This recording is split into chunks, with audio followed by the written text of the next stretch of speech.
Hello, this is Tony Burgess again from Academy of High Achievers, otherwise known as AHA. In this clip I'm going to be presenting to you step 4 of a 6-step belief change process. If you haven't yet seen clips 1, 2 and 3 that cover the first 3 steps, you may want to pause this video and come back to it later. Look up those first 3 steps, should be relatively easy, and go through them first, get up to speed, and then come to step 4. It'll just mean you've got the groundwork in place there, and step 4 will be all the more impactful for you. Okay, so pause now if you need to and come back to it. Okay, step 1 was all about knowing what you do want. Step 2 was all about doing an inner stuff audit or a beliefs audit. Step 3 was about harnessing the power of this human skill that I call what-ifing. Step 4 is going to be called the debate. Now I'm sure all of you will have come across the concept of a debate. A debate is very much where you're arguing for or against a position, and you're doing so with convincing arguments and also a convincing tonality. You really want people to sit up and listen and really be persuaded by the position that you're arguing for or against.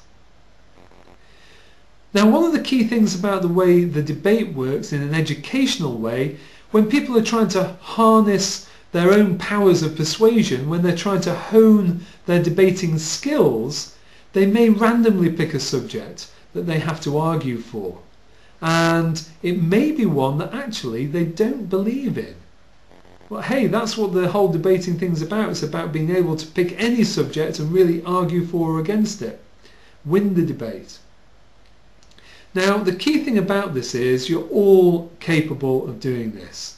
Yes, you'll have done this one way or another, whether it be formally in a debate or whether it be, playing devil's advocate in an argument. I don't know where you'll have come across this, but you know what it is that I'm talking about here.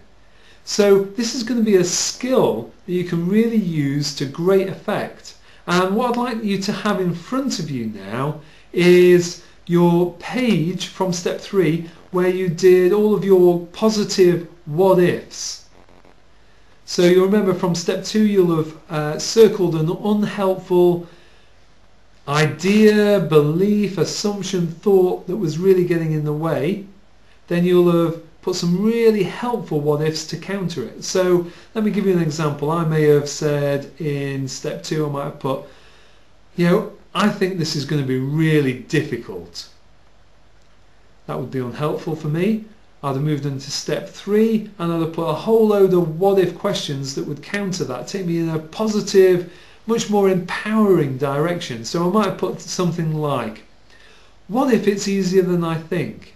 What if I'm more capable than I'm giving myself credit for? What if it's just like that other thing that seemed difficult and turned out to be easy? What if it's just the first step that seems difficult and once I get started it's going to get easier and easier? And so on. Now what I'd like you to do is look at your particular list. And if you need to stop the video in order to really go through this properly, you can do so in a moment. So look down that list and remember the tonality in which you think this, or if you're saying it out loud, the tonality in which you say it out loud should have a real excited curiosity about it that's tempting you into that possibility.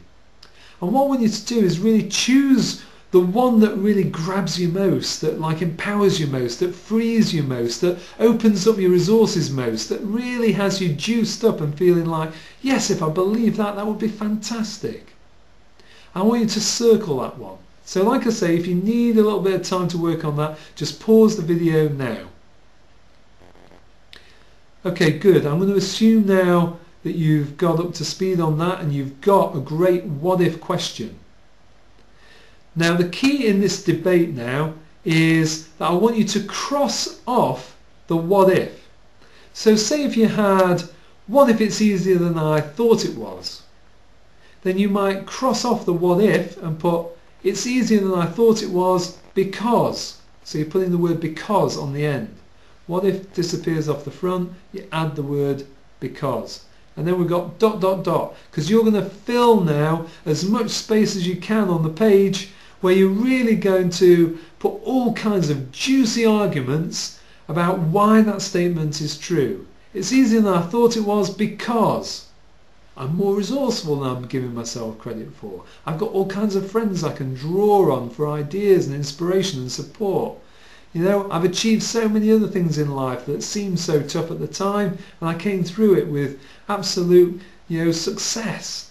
And I can put all kinds of arguments there. Just really fill the page with as many as you can. So just give yourself full permission to give yourself full credit, to allow to filter in all of the information that will support the view that's most useful for you.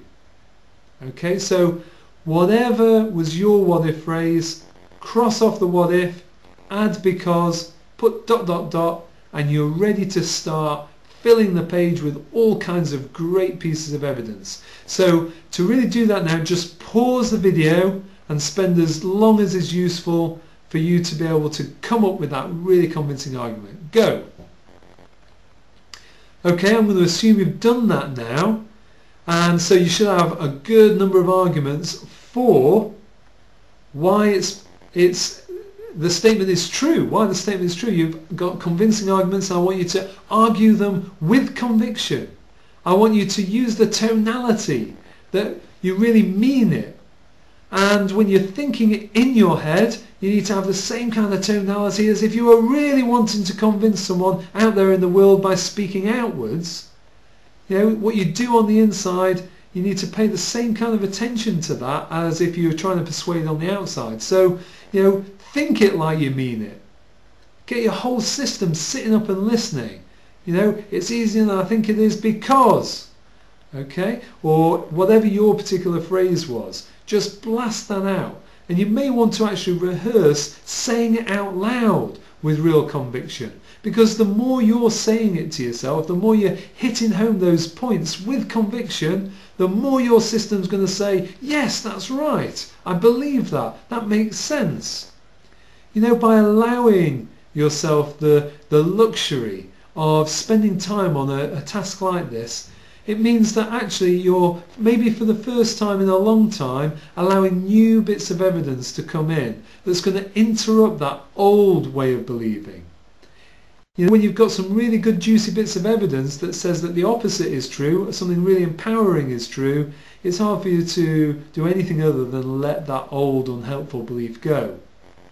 So this is really good news. And of course what you've done there now is you've allowed yourself to make the idea, the possibility of the what if now seem like it's got some legs, it's got some foundation, it's got some facts, it's got some reality to it. It's something more tangible now to build upon. And of course we're only on step 4, there's step 5 and 6 yet to do. And also you can know that you've put a good foundation in place. And for many people, just getting to that stage is enough. It's like, well, yeah, I now know that it's true. I've got certainty about it. I can now let go of that old belief that's no longer going to serve me. It's like, had its day. It's kind of interesting to notice where I've come from. Now I'm focused on where I'm going, and this new belief is really going to serve me. I'm going to keep that alive in my mind. I'm going to use the right tonality. I'm going to remind myself of it often. So have fun with that. Know that there are steps 5 and 6 to really put extra legs on this, to really take you even further into the certainty that you deserve. And you can of course revisit any of the unhelpful what ifs on your page there and go through the same process of putting a useful what if in place and then debating for it to put those extra strands of evidence in place. This will work for any goal, whether it be personal, business, sport, whatever. So get stuck into using it, and as you get the benefits of it, as you start to notice what a difference it's making for you, how it's opening the gates on your resources, allowing you to step forward and make progress, share this with other people. And I'm going to put at the end of this video clip, just like with the others, a very clear URL that you can go to download a report, an article that has all of the 6 steps in it. So you can then at your leisure have a look at that and apply it whenever you want. Okay, look